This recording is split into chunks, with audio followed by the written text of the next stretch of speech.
감사에 대한 찬송을 해주셔서 너무 감사합니다. 여러분 앞에 현수막에도 가을을 상징하는 사진이 걸려있고 더위도 한풀 꺾여서 시원한 바람이 많이 불고 있는 그런 계절이 되었습니다. 여러분 이 가을에 하나님의 은혜 안에서 충만하시기를 바랍니다.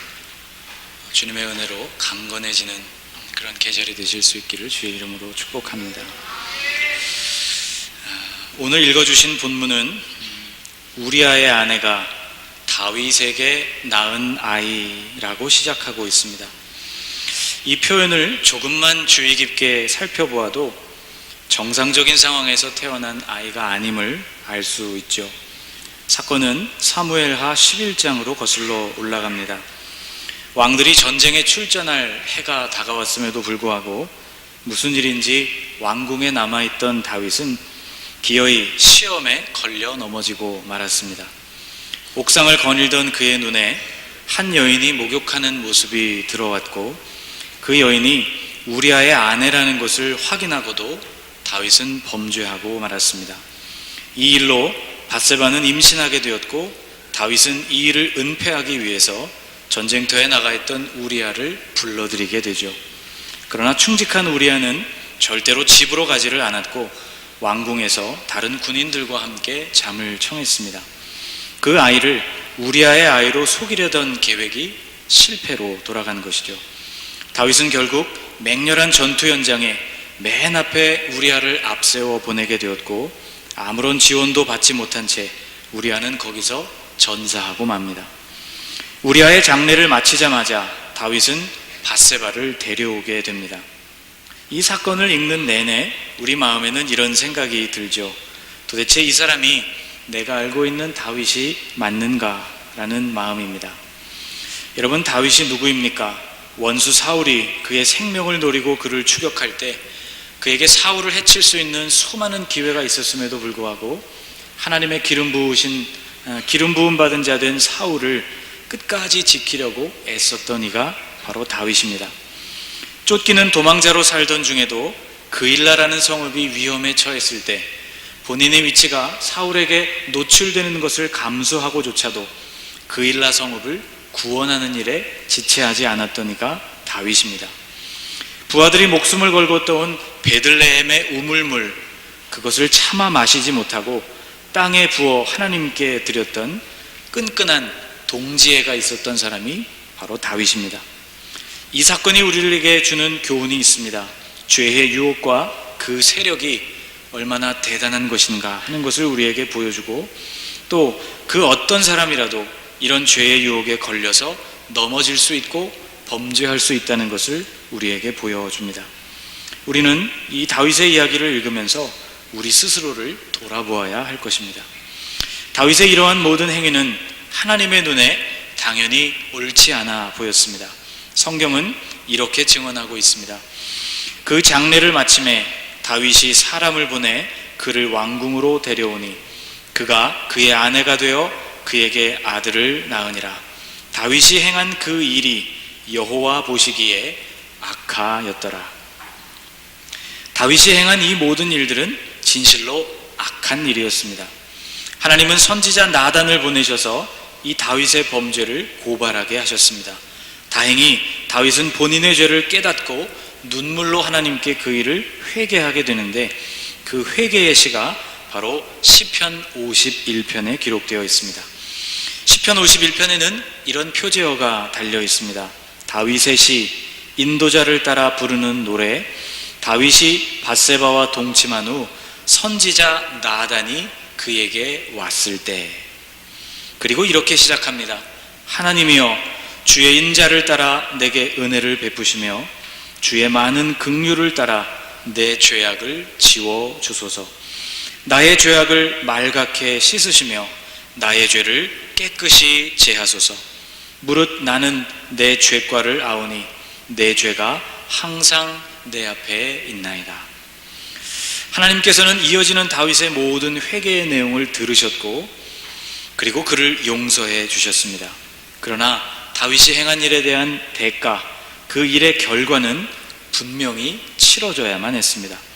하나님은 둘 사이에 태어난 아들을 그래서 치셨죠.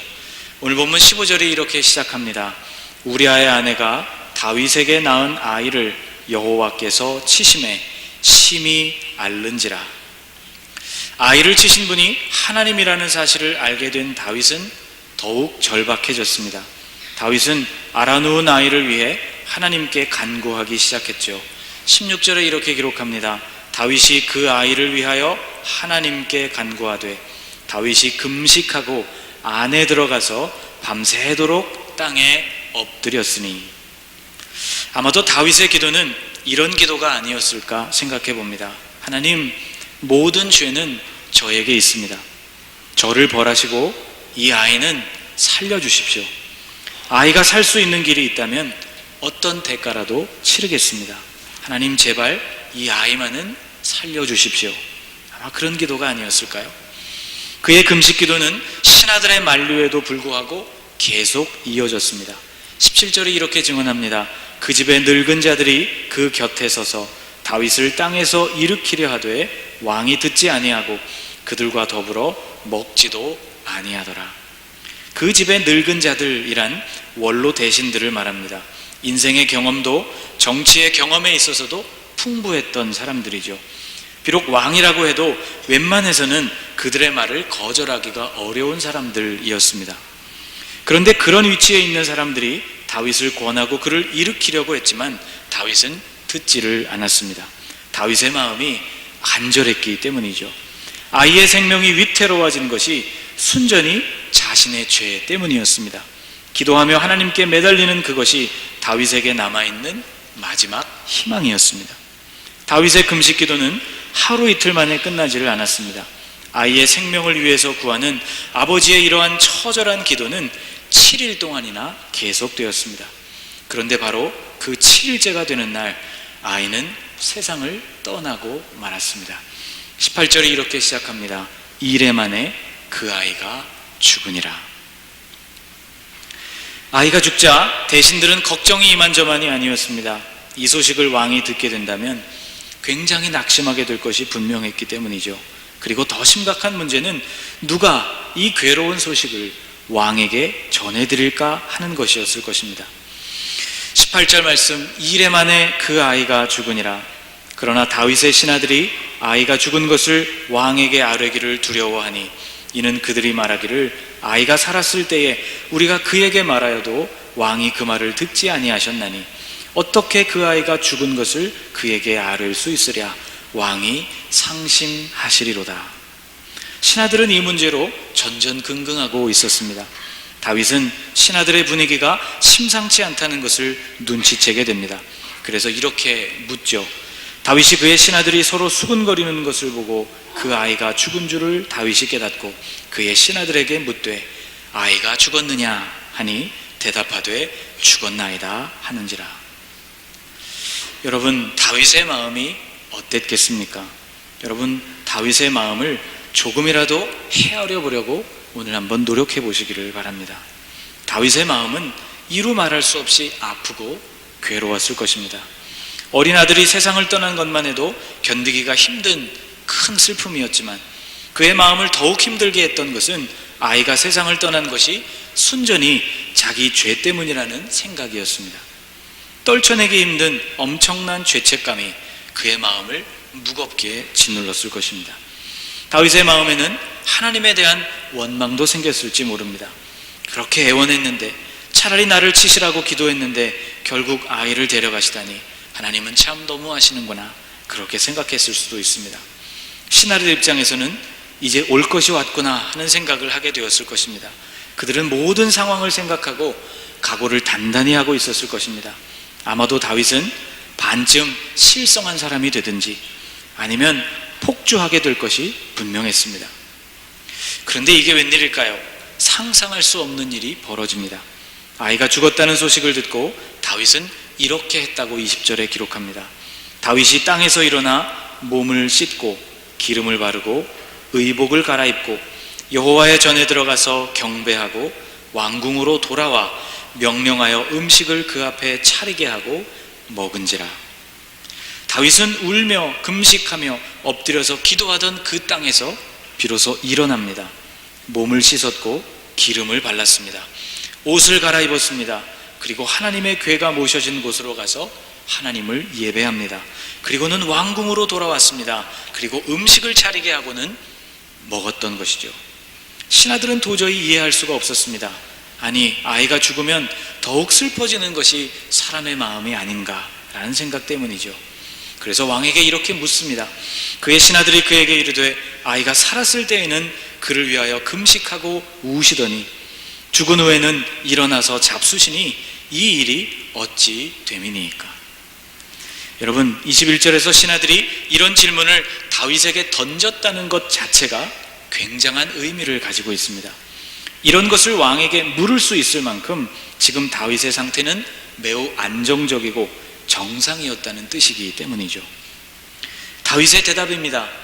이르되 아이가 살았을 때 내가 금식하고 운 것은 혹시 여호와께서 나를 불쌍히 여기사 아이를 살려주실는지 누가 할까 생각함이거니와 지금은 죽었으니 내가 어찌 금식하랴.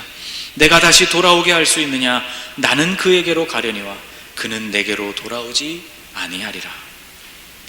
아이를 위해 슬퍼하고 금식하던 그 동일한 아버지가 맞나 싶지만 다윗의 말은 옳았습니다. 아이가 죽은 것이 대단히 슬프고 특히 그것이 자신의 죄 때문이라는 사실이 여전히 견디기 힘들었지만 아이는 떠났습니다. 이제 그 아이를 다시 이 세상으로 되돌려오는 일은 불가능해진 것이죠. 아이를 다시 만날 수 있는 길이 있다면 그것은 본인이 이 세상을 떠나는 일이었습니다. 갑작스럽게 돌변한 태도 때문에 우리는 다윗을 오해할지 모릅니다. 금식하며 부르짖던 다윗의 간절함을 가식이라고 오해할지 모릅니다. 그러나 여러분, 다윗의 간구는 진실한 것이었고 정직한 것이었습니다. 여러분, 아버지가 되어본 사람, 어머니가 되어본 사람은 공감할 것입니다. 아이의 생명을 놓고 기도하는 아버지에게 가식이라는 것은 있을 수가 없는 것이죠. 아이가 살아 돌아올 수만 있다면 어떤 대가라도, 내가 죽는 일이 있더라도 그 아이를 위해서 희생하고 싶은 것이 아버지의 심정입니다. 다윗의 금식과 간구는 진심이었다는 것이죠. 그러나 하나님은 기어이 다윗을 심판하셨고 그것으로 아이를 데려가셨습니다.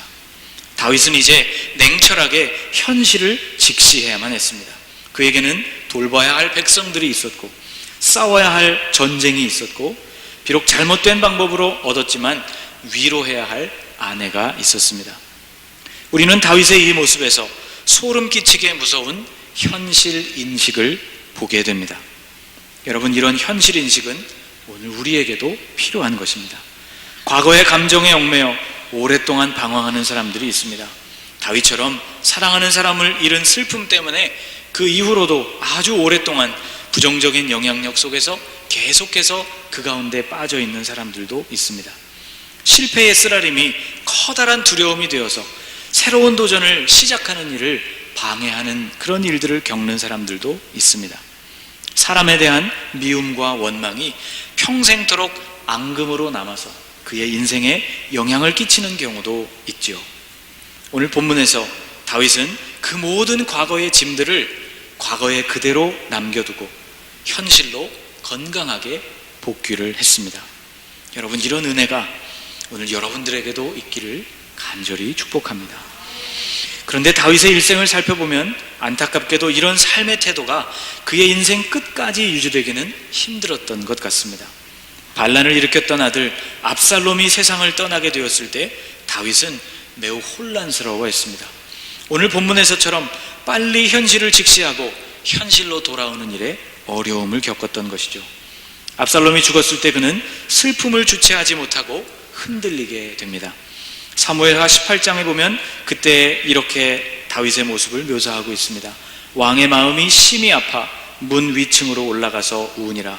그가 올라갈 때에 말하기를 내 아들 압살롬아, 내 아들 내 아들 압살롬아, 차라리 내가 너를 대신하여 죽었다면 압살롬 내 아들아 내 아들아 하였더라. 반역자 압살롬을 위해서 다윗이 이처럼 슬퍼하는 모습을 보이자 다윗을 위해서 목숨을 걸고 싸웠던 다윗의 군대는 오히려 사기가 떨어졌습니다. 보다 못한 요압이 다윗에게 충고를 하게 되는데 이 충고를 듣고서야 다윗은 겨우 정신을 차리게 됩니다. 요압이 이렇게 왕에게 충고하죠. 왕께서 오늘 왕의 생명과 왕의 자녀의 생명과 처첩과 비빈들의 생명을 구원한 모든 부하들의 얼굴을 부끄럽게 하시니 이는 왕께서 미워하시는 자는 사랑하시며 사랑하는 자는 미워하시고 오늘 지휘관들과 부하들을 멸시함을 나타내심이라. 오늘 내가 깨달으니 만일 압살롬이 살고 오늘 우리가 다 죽었다면 왕이 마땅히 여기실 뻔하였나이다. 이 사건은 압살롬이 다윗이 그만큼 사랑하던 아들이었다는 것을 보여주기도 하지만 다윗이 영적으로 많이 지쳐 있었던 때였다는 것을 우리에게 보여줍니다. 다윗은 나이가 들어갈수록 몸도 마음도 영혼도 쇠약해 갔습니다. 그는 현재에 집중하는 능력을 점점 상실해버렸고 과거에 강력하게 붙들리는 모습, 집착하는 모습을 보이게 됩니다. 특히 그의 말년에는 그동안 잘 뿌리치고 잘 끊어버렸던 과거의 감정들에 그 자신이 잠식당하고 맙니다. 이것은 다윗의 유언에 잘 드러나 있습니다. 솔로몬에게 한 유언을 보면 생전에 용서했던 원수들을 다시 기억하면서 그들의 잘못을 반드시 응징하라는 유언이 나와 있습니다. 내 지혜대로 행하여 그의 백발이 평안히 수월에 내려가지 못하게 하라. 요압에 대한 유언이었습니다. 다윗의 허락 없이 무죄한 사람들을 죽였던 요압에 대한 심판을 솔로몬이 행해줄 것을 부탁하고 있습니다. 또 자신을 저주했던 시므이를 자신의 손으로는 죽이지 않겠다고 했지만 솔로몬에게 지혜를 발휘해서 그를 처단해 줄 것을 요구합니다. 그러나 그를 무죄한 자로 여기지 말지어다. 너는 지혜 있는 사람이므로 그에게 행할 일을 알지니 그의 백발이 피 가운데 수월에 내려가게 하라. 보통 사람이 마지막 때가 되면 자신의 잘못도 시인하고 다른 사람의 잘못도 용서하는 법인데 다윗의 경우에 있어서는 이것이 어쩐 일인지 반대로 이루어지고 있습니다. 영적으로 쇠약해지면서 오늘의 현실로 건강하게 복귀하는 일이 점점 힘들어졌던 것이죠. 사랑하는 여러분, 세월이 흘러도 과거의 슬픔, 과거의 죄책감, 그리고 과거의 괴로움은 과거에 남도록 하고 오늘 하나님이 주시는 은혜 속에 온전히 머무실 수 있기를 간절히 축복합니다. 예수님은 오늘의 염려가 오늘이면 족하다는 말씀을 들려주셨습니다. 내일에 대한 염려가 우리의 심령을 피폐하게 만들기 때문이고 또 아주 엄밀하고 냉철하게 말해서 내일에 대한 염려가 내일 일어난 일에 실제적으로 도움을 주는 것이 아니기 때문이라는 말씀이죠. 주님은 이런 말씀을 들려주셨습니다. 너희 중에 누가 염려함으로 그 키를 한 자라도 더할 수 있겠느냐. 염려는 염려일 뿐 삶의 변화를 가져오지 못한다는 말씀이죠.